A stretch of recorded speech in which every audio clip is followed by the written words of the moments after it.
I love Sonic Generations, man. This is just a good game. I know I said in my Colors review that I didn't like that game that much, but I'm still going to praise the shit out of this game. That's just because the difference in how they play. Colors, for being a boost era game, is probably the slowest paced boost era game outside of Frontiers, but Frontiers is in a weird spot. However, Generations is a sequel to Unleashed through and through. Hell, it's built in the same engine as Unleashed. It's built on top of Unleashed. Probably explains why it controls a lot closer to Unleashed than Colors did, but that's a whole other thing.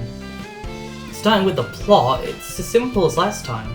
It's an anniversary game, it's a celebration, there doesn't need to be a massive plot. Classic Sonic and Modern Sonic get sent to a void where all Sonic's friends are being held captive. Go complete the levels, go free them, find out at the end of the game it was Eggman, go Super Sonic and beat the shit out of him. That's it. But the way the characters interact is great. I think a lot of them are probably at some of the best written they were in the meta era, but that's probably because they don't say that much here and don't have time to ruin it themselves. As for the gameplay, we have two different characters we can play as here. Modern Sonic and Classic Sonic. Starting with Classic Sonic, he feels very close to the classic games.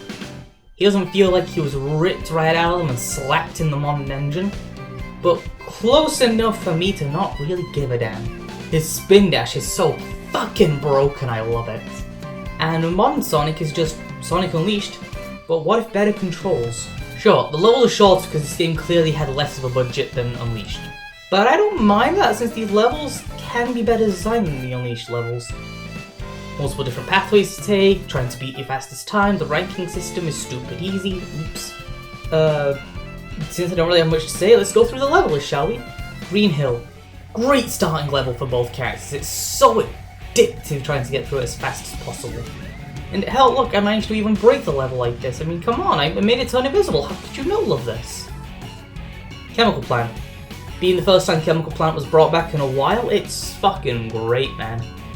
The skybox could do with being a little brighter, but Classic Sonic section feels like it was ripped out with 3 Knuckles and not Sonic 2. I do not like Sonic 2.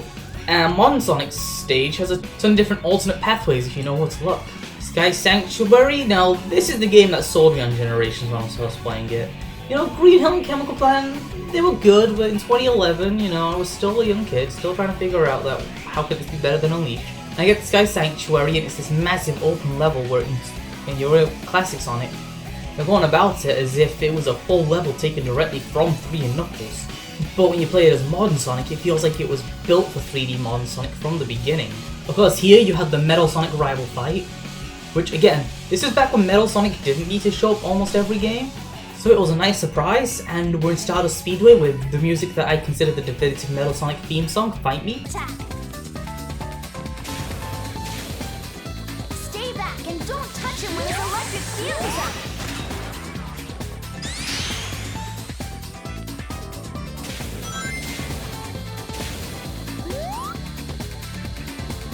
And now we have the Death Egg Robot. Little underwhelming considering it was in last year's game as well, but it still handled pretty good. Sure, it's a lot easier than the Genesis version, I didn't have to use 18 save states to get past it like I do every time I play Sonic 2. But, you know, for a first boss fight, it's still fun. It's also the last boss fight Classic Sonic gets to do. A little bit of a problem though. Anyway, Speed Highway. Oh god, this level's great. Classic Sonic's version just has so much to do.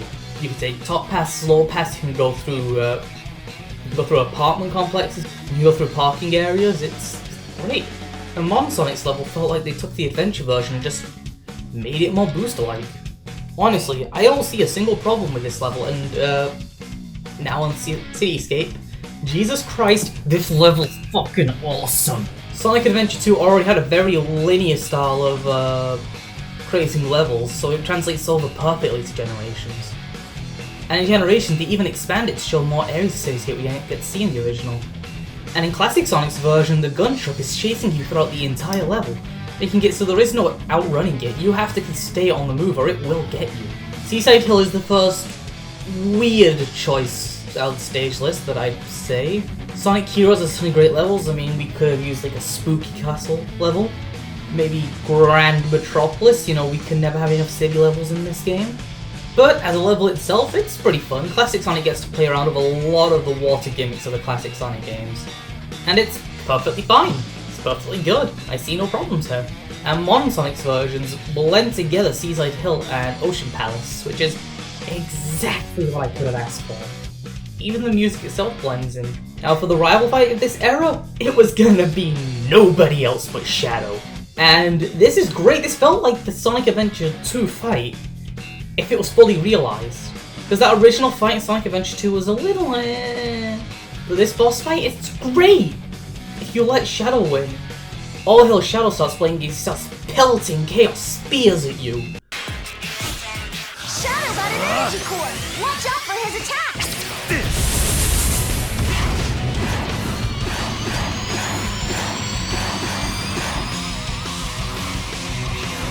Control! Try to get energy cores first this time!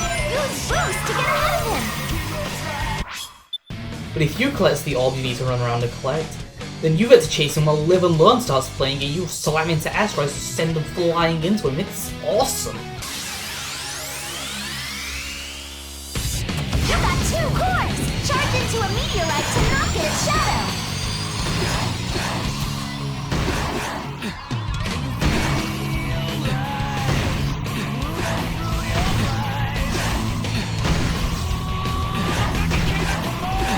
Just about got him! Charge into Shadow and show him who's boss!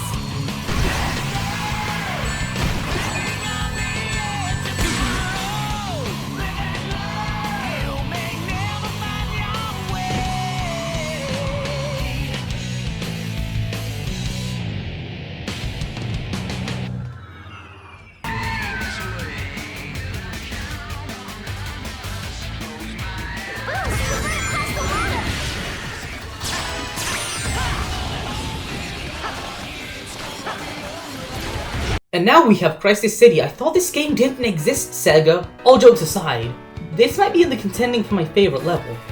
I mean, classic Sonic's version plays into the aggravation 06 sometimes give, because you get to the end of the level and the tornado just fucking steals the end of the level. You have to keep going to chase it. Like, that is exactly how I felt trying to go through the frustration of Sonic 06 at some points. You know, at the time of the game's release. And then modern Sonic's version is great. It shows why Sonic 06 could have been a great game if its story writing wasn't terrible and its game was finished. I mean, hell, you chased down the tornado! You raced towards the tornado in a Mach speed segment. How could you not enjoy that callback? And then comes Rooftop Run, and for Classic you're going into like the barrel factory where they're probably making wine, and do a lot of the same stuff that the Werehog did, like climbing the clock tower, because they're both supplementary material to the main reason we're all there, the boosting formula. And Mon Sonic's version is almost a one-to-one recreation of the original Rooftop Run, which is perfectly fine, because if you remember from my Unleashed review, I said that was just possibly my favourite level of all time. Sure, this version's like 2 minutes shorter, but you know, they hit all the right beats they need to. And hell, even for some of these side missions, they're pretty fun. Final level is Planet Wisp, and it ain't great. I like the aesthetic, but the level itself isn't that fun to play. Yeah, that's... The Wisps slow everything down. The Wisps make everything just so slow and boring no matter which version you're playing. And the Wisps they picked as well were a little... Like, for Classic Sonic, having the Spike Wisp, perfect sense. It adds up to the Classic Sonic gameplay, lets you climb walls, but you spend so long just spinning on platforms that it just doesn't work. But on Sonic having the Rocket Wisp, why not Laser? I don't know, Void, or anything that isn't just go up air, go back down. It ruins the pacing of this level, and this level was already bad enough as it was. So there's an obvious stinker out of 9. That's all we get, 9 levels. Although what's even funnier about the fact that this level is absolutely terrible is that in the mission mode, there's this one extra mission, right? And I think it's actually better than the original level it comes from. That almost never happens in this game. I mean, take a look, you're wall jumping, you're boosting, you're doing all this shit instead of using the rocket boost to go wee. So yeah, back to your regularly scheduled recording. Now, well, the next boss fights are up for Silver in Crisis City, and the balls Sega had for admitting that not only was the Silver fight a thing, but then to also redo it, and then make it the best rival fight in the game. That is some serious balls you need right there. Of course, this could be my Silver bias talking, but fuck you, Silver's great. And then the Egg Dragoon, which this is actually the name. This is actually the game where it got the name Egg Dragoon. In Sonic Unleashed, it was just the Ultra Hyper Prototype 1. You know what?